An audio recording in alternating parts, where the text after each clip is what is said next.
this episode, I have a guest speaker, Adriana. Adriana, thank you for coming today. Would you mind to share a little bit about you? Hi, Isa. Hi. So, again, my name's Adriana, and I am an early educator at the Early Head Start program with the Child and Family Research Center.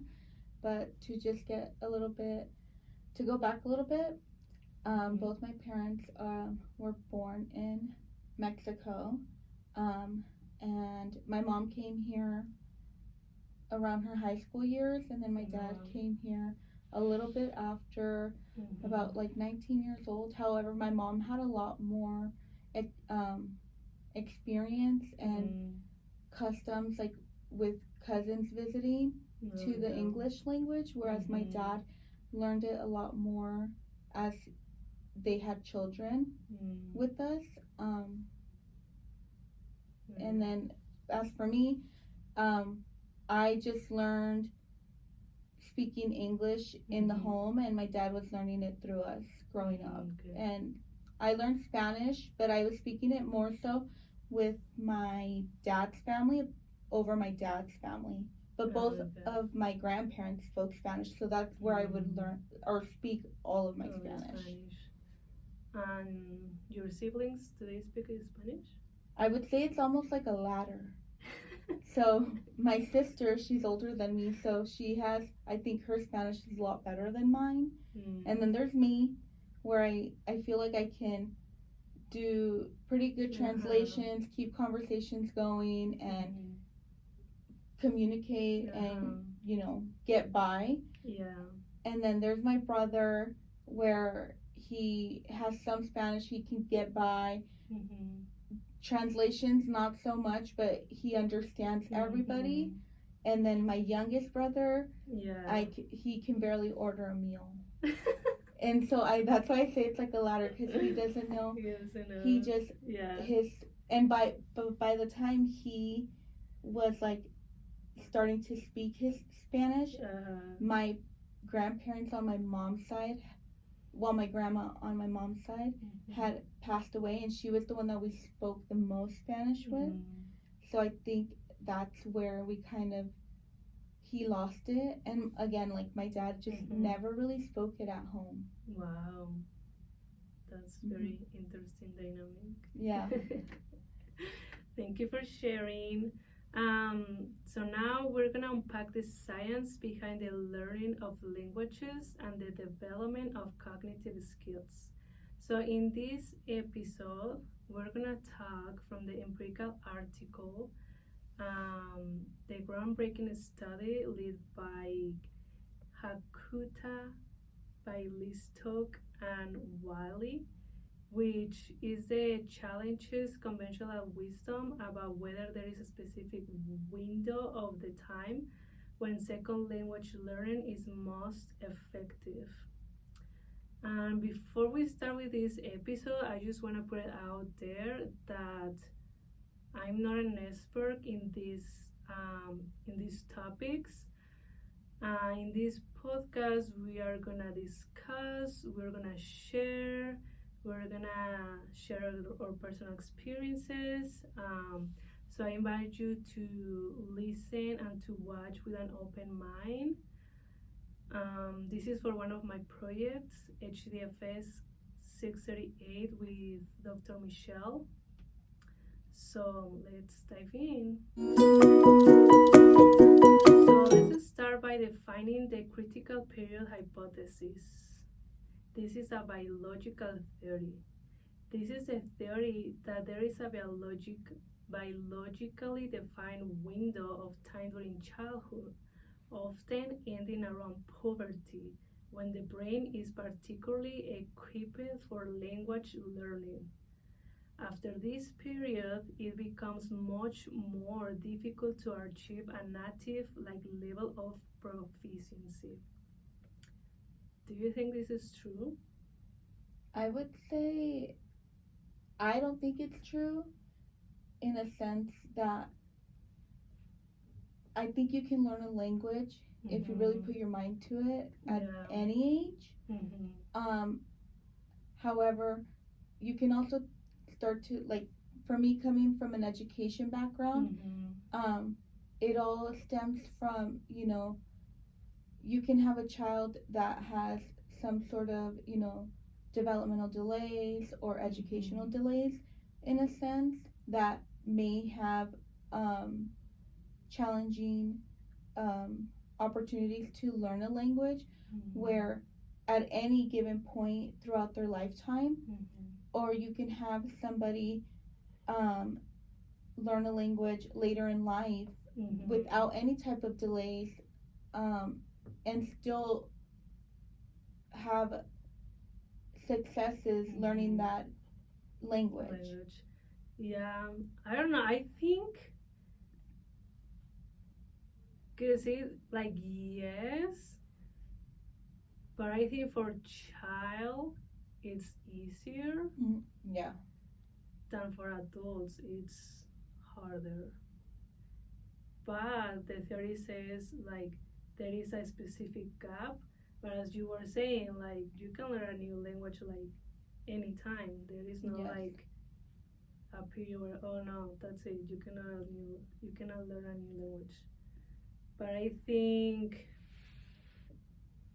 because I was like discussing in another episode that probably I think because children they're building their minds, so they don't have like a space for, oh, people is gonna judge me, like I don't know how to say this, like I'm scared, or definitely. So I think that's why they learn English faster, and it comes a lot easier. Yeah, exactly. Right? It comes easier than adults.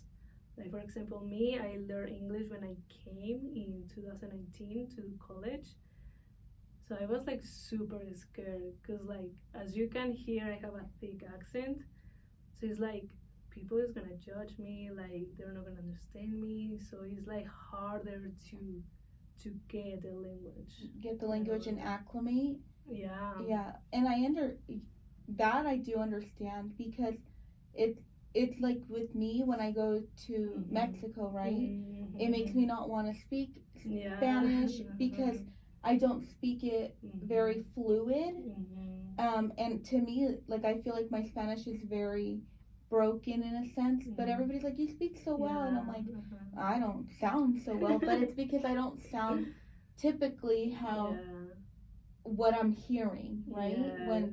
When I talk to somebody who is only a Spanish speaker. So that I do believe, when you are growing up, like that's one thing that I'm like, oh, I wish that I would have just learned Spanish so young, and that's something that would have been in my household. But I understand the reasoning for my dad's doing, because he wanted to be accepted. He wanted to, break that stigma of being like, I want to go further in my career and be accepted here in this country, and not be looked at in a different way. He does have a accent. However, a lot of people are like, you speak very well for somebody learning it at the age that you did, and learning it on your own. Like just speaking it through us. Whereas like my mom did not have an accent.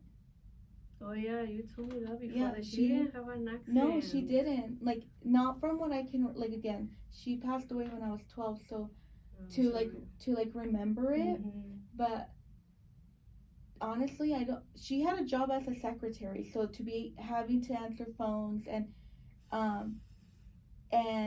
have those conversations, like, you have to have good English, and she did, like, she didn't have an accent, so to me, she had really good English, but she was learning it a lot younger. She had cousins that would visit her and things like that, so she was learning it, and I think maybe she had more accessibility to learning English in school when she was in Mexico, whereas my dad stopped going to school so young, and he didn't get such great education. So when he came here, he knew that he had to, because he doesn't have education, he knew he had to learn language. And that's the way he learned it. However, one thing I know that is with like learning the language as a younger child, like implementing it as a child in the family or like in the home, is like understanding though I guess for me, I think growing up, I'm like, I didn't, in high school I did not pass in Spanish. I took it so many times and I couldn't pass it, but it's because it's taught so different than the way that it's spoken, at least for me, or like what you get like in Mexico and the way that it's spoken, because it's taught so different. Yes. So for me, I'm like, I don't know, I just get by. Okay. Some of the origins of this idea can be traced back to researchers such as Eric Lenneberg. In the 1960s, he proposed that the brain maturation limits the potential for language learning. Anecdotally, the hypothesis is intuitively supported by the fact that many adults report having a harder time picking up new languages than children. Just what we were saying about. So to test the critical period hypothesis, Hakuta and his colleagues used a massive data set from the 1990 US Census. This data set, which is one of the most comprehensive analyses on the topic, includes self-reported English proficiency for more than 2.3 million Spanish and Chinese-speaking immigrants. So there were three key factors that the researchers focused on. One was age of immigrating, when the participants was first exposed to English. The second one was educational background, the impact of formal education on language learning.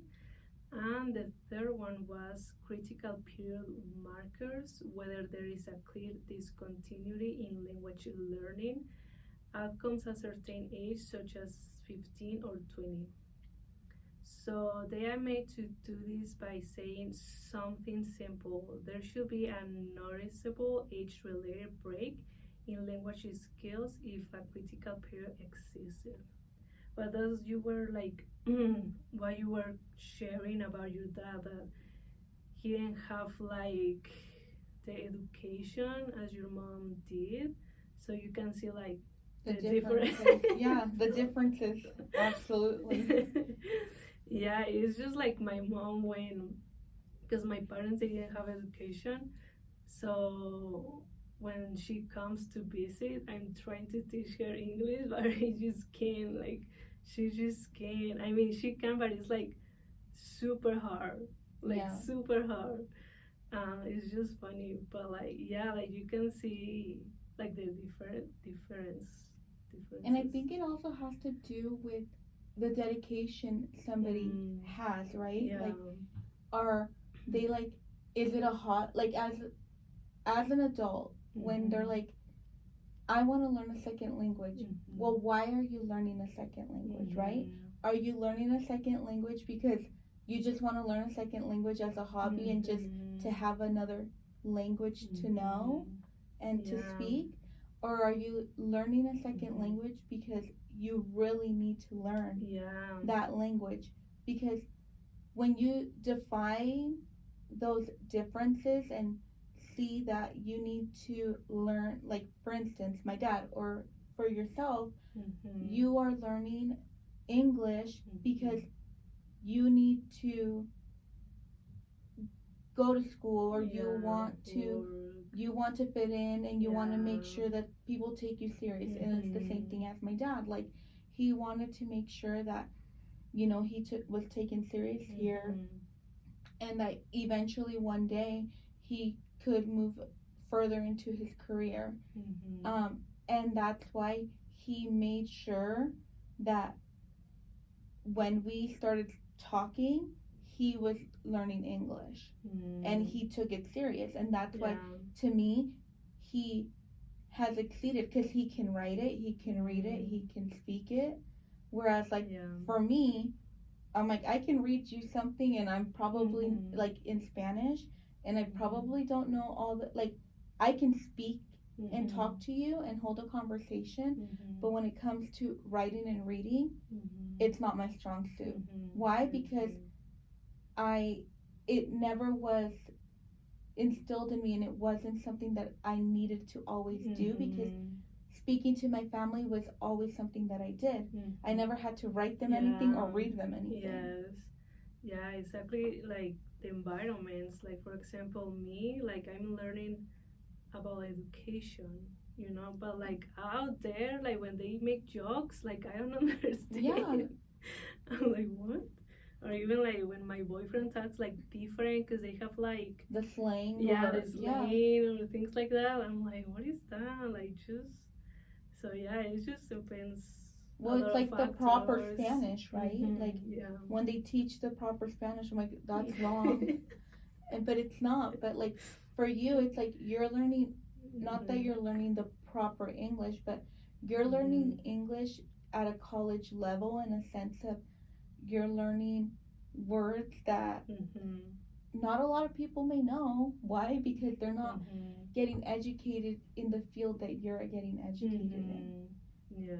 Whereas like a child learning a second language, learning English or learning Spanish, they are able to pick up that language a lot quicker. Why? Because it's a lot easier and their brain is growing at the same time that they're learning it. And I think the opportunity is like, at least here in the US, a lot, and I'm not sure too much here in Nevada, but me coming from California, and especially in Southern California, where the population of Hispanics is big, a lot, especially in kindergarten and preschool, a lot of classes were dual languages. So they were teaching, or in poverty level areas, those classrooms were taught both in English and Spanish. So you would think that only Spanish speaking children would be in those classes, but you would see a lot of like Caucasian American families or other cultural families wanting to put their children in these classrooms. Why? To teach your child that second language. Wow, yeah, I think it's very interesting, like, because for example, like in those classes, it's not like you have to pay extra, right? No, it was public school, so it's free. Because in Mexico, like you need to pay to get English. Like you have to be rich to learn a new language, and here it's not. No. Like you, even like in the daycare, like you speak Spanish. You teach the children Spanish, and even Megan, your co-teacher, she's learning Spanish. Yeah.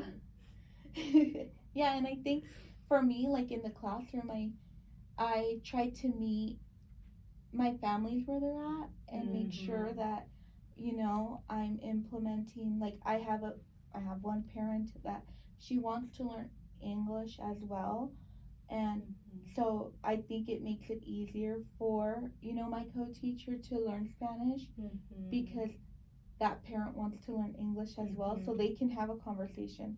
However, I have another parent that strictly only speaks Spanish, but she tries to have conversations with her, and you know, my co-teacher tries to have conversations with that parent as well.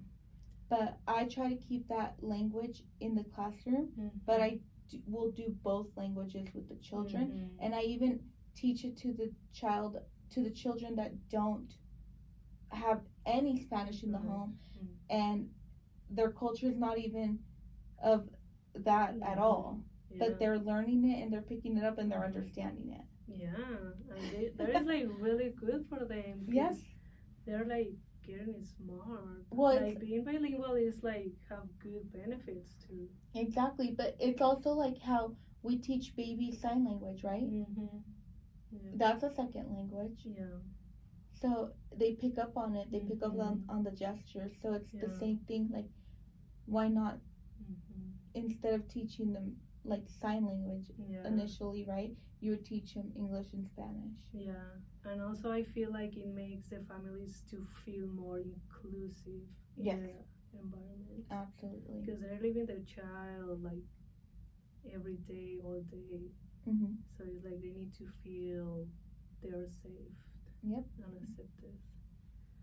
Okay, some findings and key takeaways from this article was that younger immigrants do tend to achieve higher levels of English language proficiency compared to those who arrive later in life. However, the data did not reveal a clear-cut age at which there is a dramatic drop-off in language skills. Well, we were discussing about how adults, immigrants, is harder for them to get the language, but it is not impossible. No. And then language skills decline steadily and in a linear fashion with age.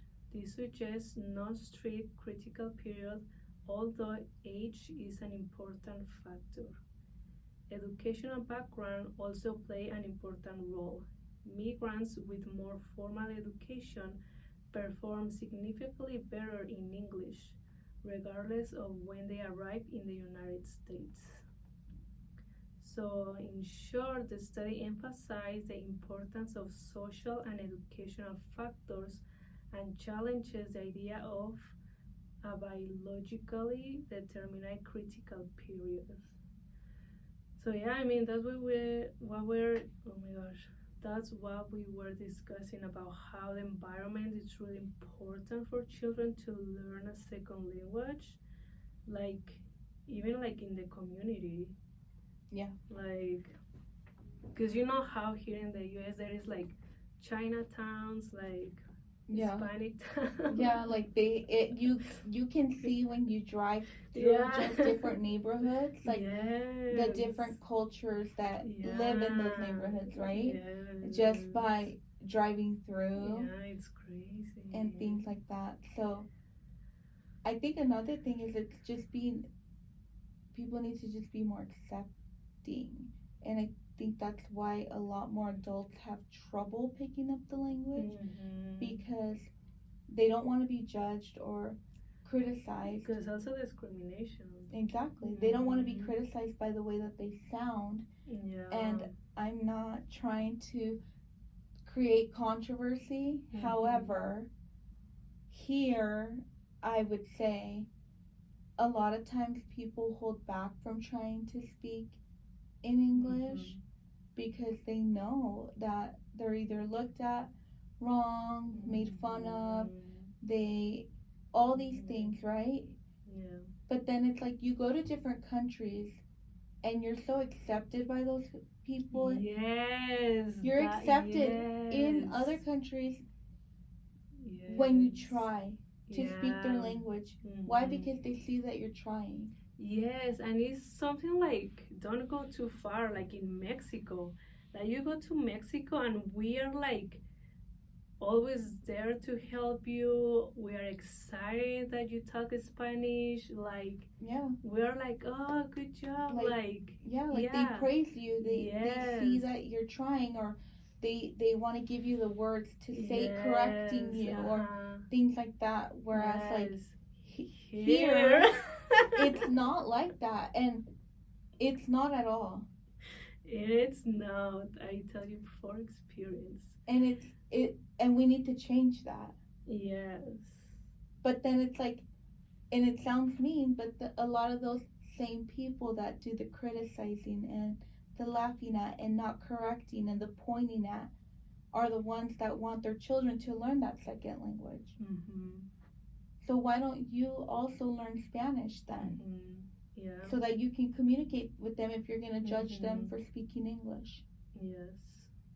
Because just as it's hard to learn English, it's hard to learn Spanish as well. Or any language. Yeah, any language.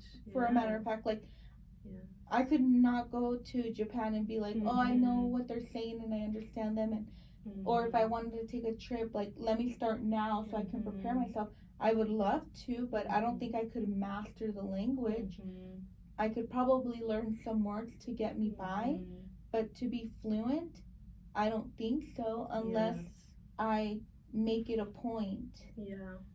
However, it's a matter of the dedication that you want.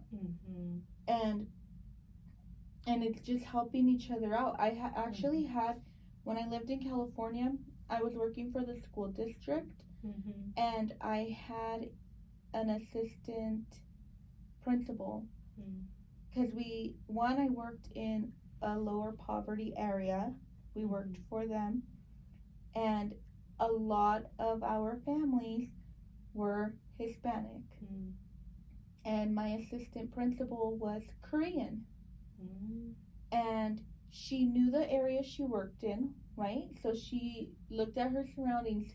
What is my demographic around me? The people that I'm serving for the school that I'm working in. You know, we're from Los Angeles, just in general. Los Angeles alone is so diverse. So she looked at her demographic just around like where she's been working, the different schools she was working with. So she made it a point to learn Spanish.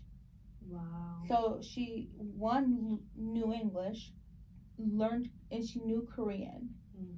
But then she learned Spanish, and she was so like well spoken in Spanish. She could speak to all the families, greet them, have conversations. Different, like she could translate for teachers that didn't speak Spanish, right? And then she had her children, and her children, as they started to grow up, would speak English at school, but then at home they would speak Korean to their dad, and they lived all in one home. It was mom, dad, and their two daughters. Their daughters would speak in Korean to their dad, but speak in Spanish to their mom. So they learned 3 languages. And they were young. Wow, that's incredible. But it's a matter of like the dedication, right? It's like, what do I want? Like learning your surroundings, or so she knew that she had to learn Spanish to make a connection with the families that she was serving. Yes, and I feel like most of the teachers should do that. But I think that that's like for you, like,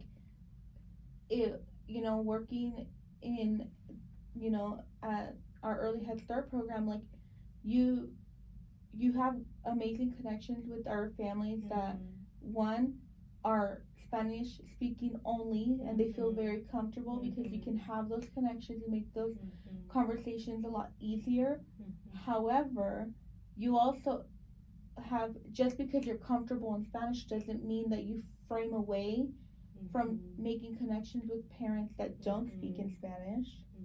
You still make those connections with other children and other parents that only speak in English. And even if you're like, oh, I said that wrong, or am I even saying it correctly? But like, you're putting yourself out there, and it's a vulnerable state to speak, and then you're like, oh my gosh, like, especially when it's like a conversation that's like an uncomfortable situation, right? Something that occurred that day, and you have to share that. But like, is it gonna come across like correctly, but still make them feel comfortable? But it's a matter of like changing the dynamic between, because like kids, like, that's why I feel like kids learn it so easy, because there's no judgment between children. Even when they, like, I don't know, when you tell them a word, they repeat it, like, without you telling you to repeat the word. They're like, oh, water, Like Yeah. they repeated themselves. Yep. I'm like, what? That's crazy. Like how they know like to repeat the words so they can learn Yeah. another language. Wow, children are amazing. Yeah, and I think for like me, like I try, especially with like children, like working with them in the early education age group, like being so young, as I try to talk to, when I'm talking to them, I'm constantly talking to them as a as if they were an adult one. I try to minimize the baby talk. I know it's so cute. However, we want them to talk properly. Yes. And when they start to speak with words that, like, for instance, like water is really hard to say, right? So kids will go like wawa, and then a teacher will be like, do you want wawa? And I'm like, well, that's not a word. It's not. Did you want water? And they're like wawa. And then so it was before I started working with the early Head Start program, and a little girl would always wawa wawa, and I was like water, and she would be like wawa, and I'm like water, wawa, and I said awa, and she goes awa, and she learned awa. Oh, she was trying to say it in Spanish. No, she was saying she couldn't say water, so I taught it to her in Spanish.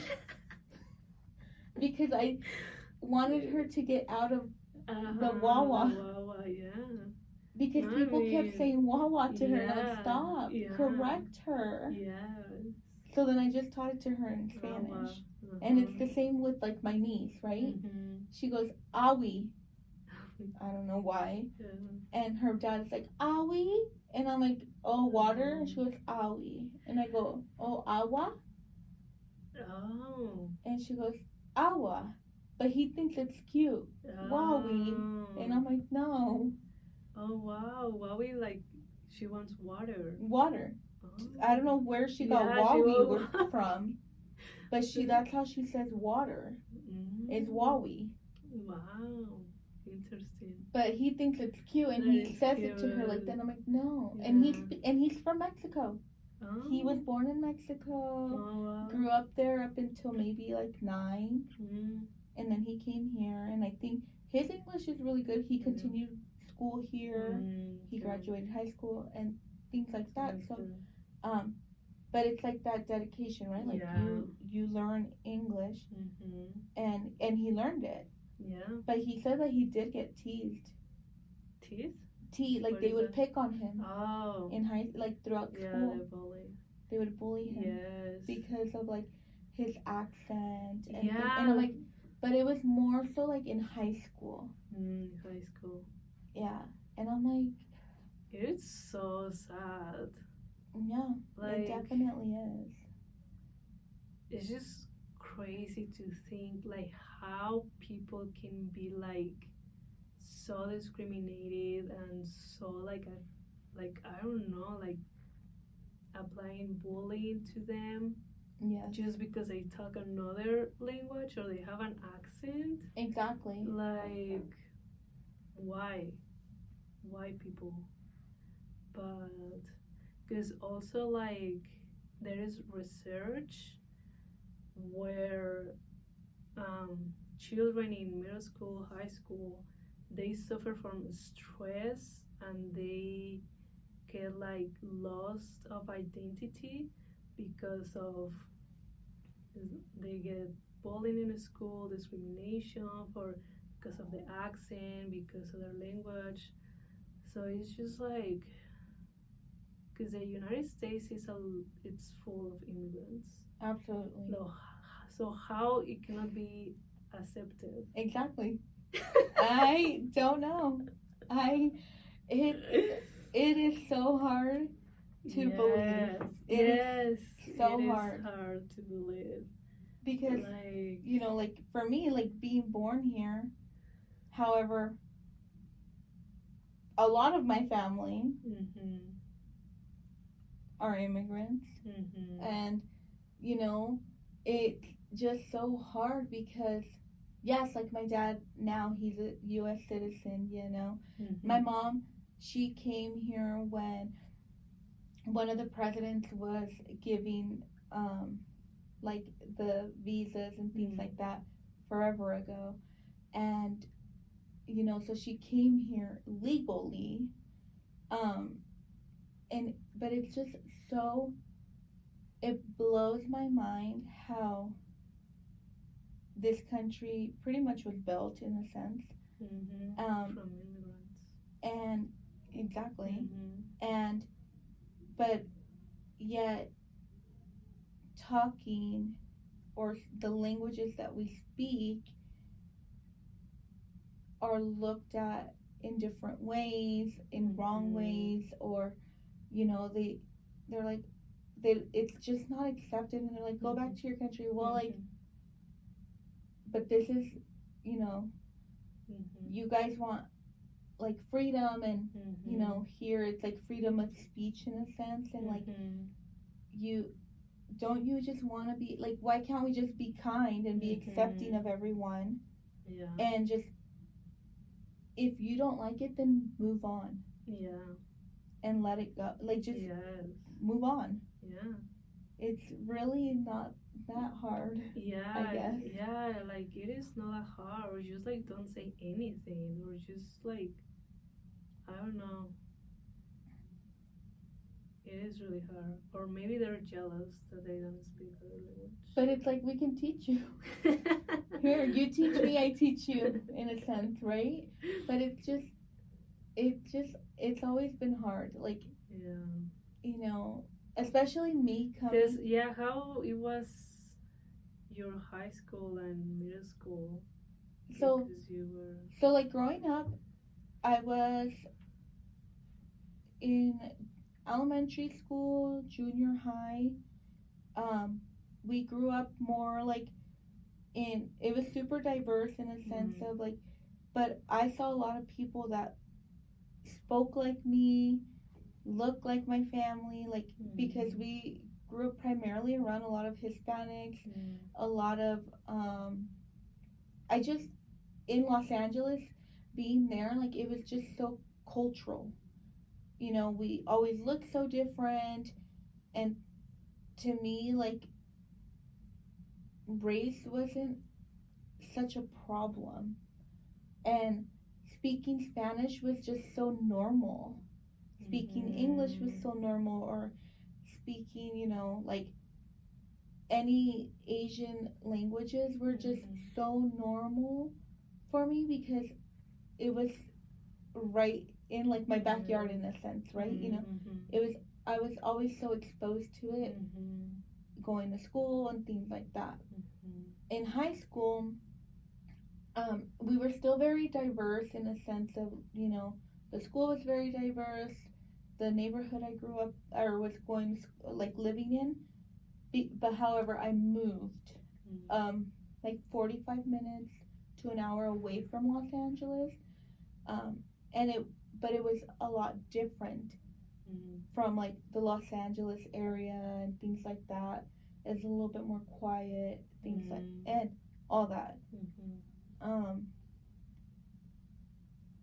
And so, but then I moved back to like the Los Angeles area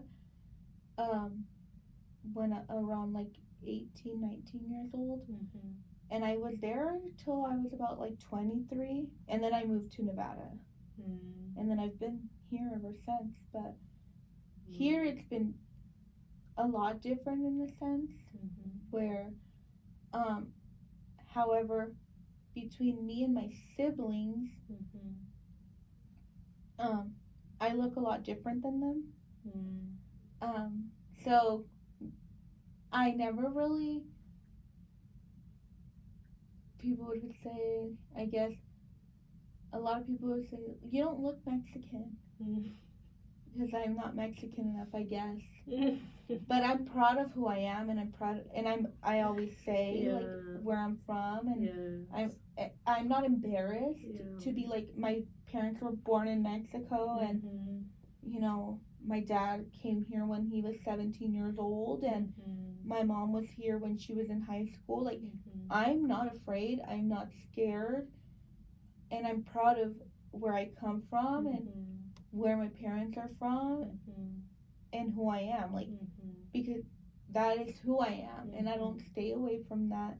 That's why I continue, even if I sound ridiculous, I continue to sound or speak in Spanish, and I do translations at work. Even if I sound ridiculous, I try. But no, but it's good. Your Spanish is good.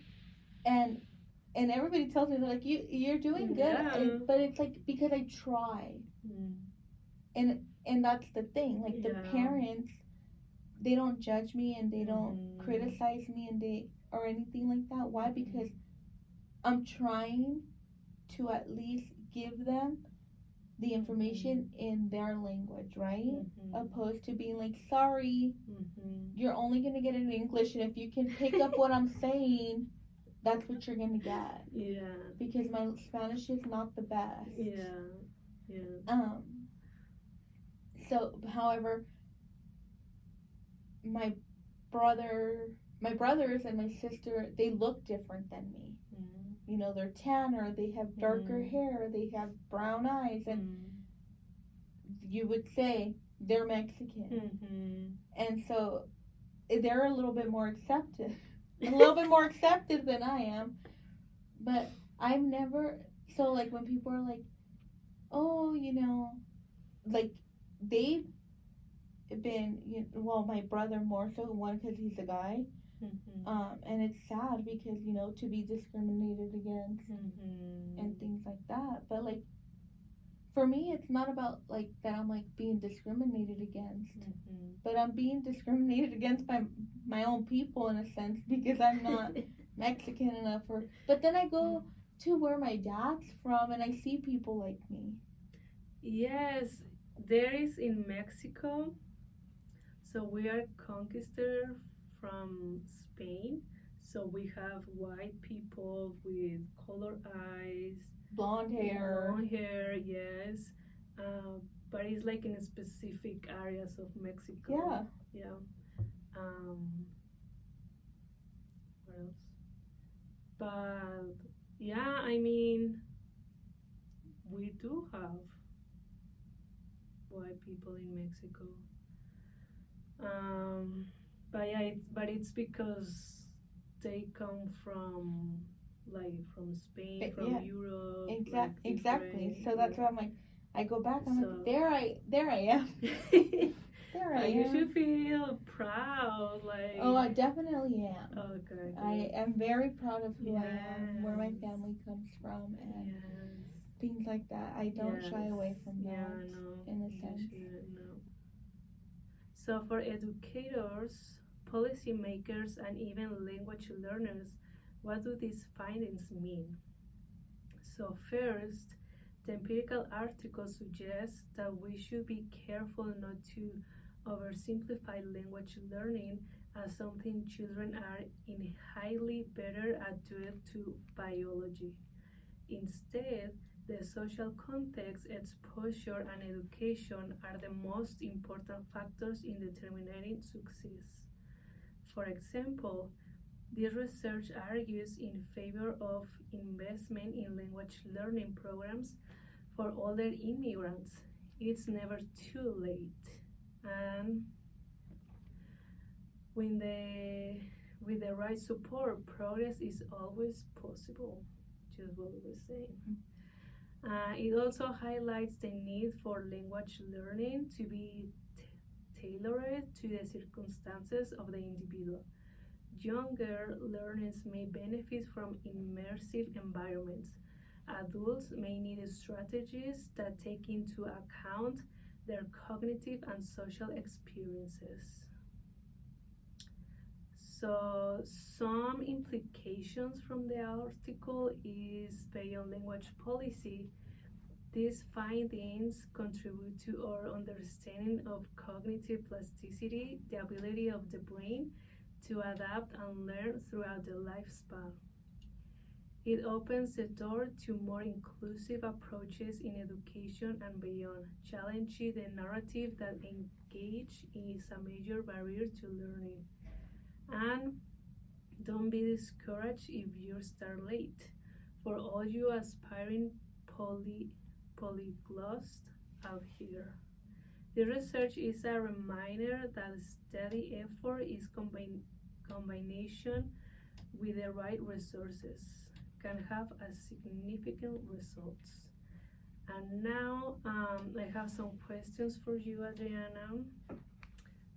What do you think apparently have an easier time with second language acquisition than adults? I think with children learning Spanish or English coming to the US, it's one easier for them than adults because in school, when they get enrolled in school, it's most likely going to be the language that they're going to have to be learning in. However, they might have some assistance throughout the day, translations like with Spanish. And another thing, depending on the parents, they might already know some English, but they are just more encouraging to getting them to speak in English and learning that second language. Whereas like how we've been talking about, like when it comes to like adults learning the second language, it's all based on the adult, right? There's no one really pushing you to be like, learn that second language, learn English. It's all a matter of like you wanting to do it. So for a child, it's not that they don't have a choice. They do, because there's some kids that they might not pick it up. However, there's so many more resources being in the school systems because there's people there helping them throughout the day to pick up the language. There's the kids that help them out and they're hearing it all the time. And then it's the urgency to want to be able to communicate with them that they're trying. And also probably the children want to be part of the friendship of the group and everything. Okay, then what do you do in your classroom to support second language learners? In my classroom, I try to. I always start by asking the parents like what language they're using at home. So like, is it primarily Spanish? Is it primarily English? Is it both? What are they using with the children? And I try to, and I do let them know that I do both. Like I'll speak both English and Spanish, and that's something that I like to implement throughout the day. And that's how I implement those languages into the classroom, and I share that with them. And then I also will even let my families that only speak English know that these are the languages that we speak in the classroom, and that it's a plus that your child might leave here a little bit bilingual. But have you ever have experience where parents tell you like, no, like don't talk to him in Spanish? No, you haven't. Not at all. Because especially because we do start with them in the infancy age, we're also teaching them like sign languages, right? So like different signs to communicate. So we are teaching those to the parents so that they understand what the children are like implicating in a sense, or trying to get their attention on. Whereas like when it comes to like the languages, like the parents, like if they're speaking to their child at home in Spanish, and then we hear, for instance, like Megan, right? She'll be like, sit down, and she'll be like, siéntate, and then the child will sit, and so like she's learning it because I tell the child like we'll be like, okay, yeah, siéntate. When we eat, like siéntate, or lávate las manos, and they'll go wash their hands. So then when Megan's like, wash your hands, and they're like not washing going, and then she'll try to say it in Spanish, and then she'll see the difference in them going, but she'll try to say both languages. But I do both. Why? Because a child that is, excuse me, that is only getting Spanish at home is getting both languages. That's here, at least in my classroom, is going to get both. And then eventually they're going to go into a classroom where it's only English. So you don't want to only keep that one language because then it might be typically a little bit harder as the age gets, as they get older. And so, because who knows if there's going to be more support or how they're going to feel. Whereas right now, not that their feelings don't matter, but they're not as conscious to their feelings right now. So I think it's easier, and like for me to implicate it now and be open. Like I think it was a few years ago when I first started with our program, we had a parent that spoke in like Tagalog to her children at home. And I would have her write down words like numbers, colors. Oh, the parent? Yeah. Was writing that too. Because she spoke English, but she wanted them to learn like Tagalog or something. I'm like, well, how can I teach them Tagalog? And I'm like, write it down. Write it down for me. Or like all these, and I would try. And she was so happy. Because I was doing that. And because I was making her child feel what important in the classroom, because we're bringing that culture in for her child, but for the other children too. So I think it doesn't hurt to just I'm like, even if it's 5 words that we learn in Tagalog or in whatever Spanish, or it's 5 words. But also it makes the child to feel important. Exactly. Seen. And it makes the building of the relationship with just the entire family a lot better. And the last question is, what advice would you give to teachers and parents to teach their children a second language? Like, for example, listen to music or use visuals, or I think just trying to speak the language, and I think it's also like, for instance, like with me, like I said, growing up, like my dad just, not that he stopped speaking it completely, and he's like, I'm so fluent in English and that's all I speak. But I don't remember growing up speaking Spanish at all. So I think it's just keeping it fluid with the family and speaking it. But I would say, like, for children, sharing books, I like to find books that have both English and Spanish, or both the languages, right? Like, so that it translates. That's a good idea. Because sometimes, like, I'll have, like, as they get older and the child can read, I'll have, like, a parent, maybe, like, for instance, my dad, he doesn't have a lot of education, but, like, I can only imagine how he was when I was younger. He probably wasn't as confident with his education. Now it's better, but like maybe reading me a book wasn't the best for him because he didn't get so much education as a child. But eventually there was going to be a day that I was going to be able to read him a book. So if he would have had it in Spanish and it was in English, he could read it to me in Spanish and I could read it to him in English. And because both languages are there. So I think it's just using books is a great opportunity. Or even if they don't even have the words, like sharing the books and just talking about what you see in the languages that you are teaching.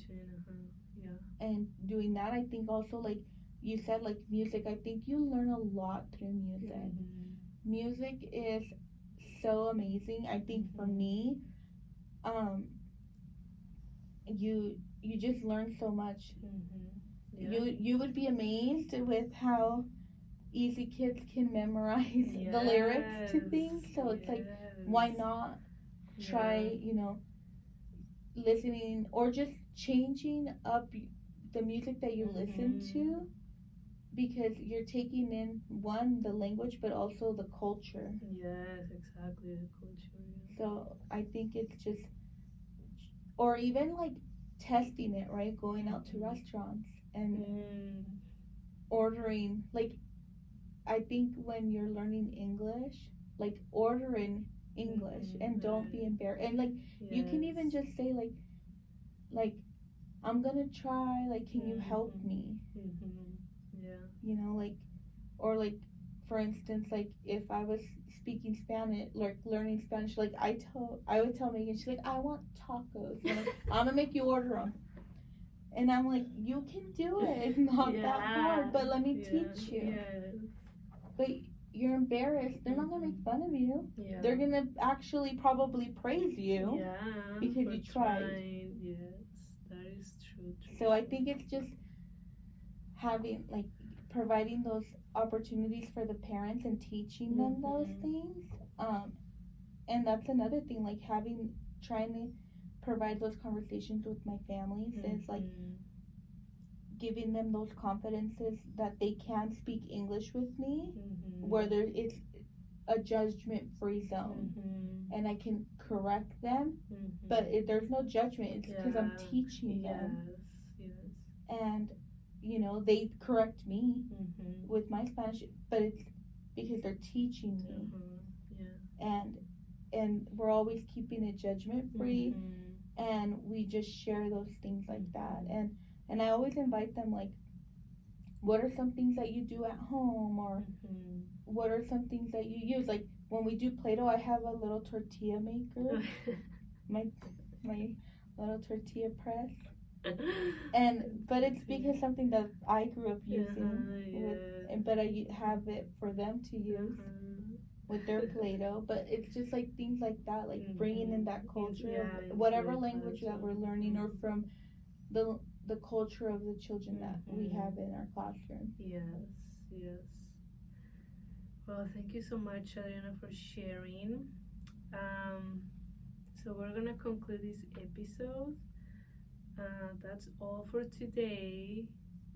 Real quick, can you share which award did you win last month?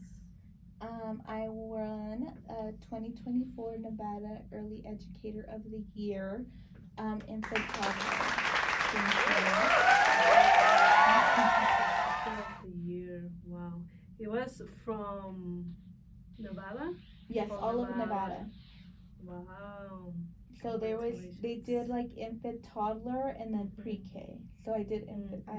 I got infant, toddler. Yes. Wow. Congratulations. Thank you. So thank you for listening and watching. If you enjoyed this episode, I have another episode coming up next. So yeah. Well, thank you for having me. Thank you for coming. Okay, bye guys. Bye.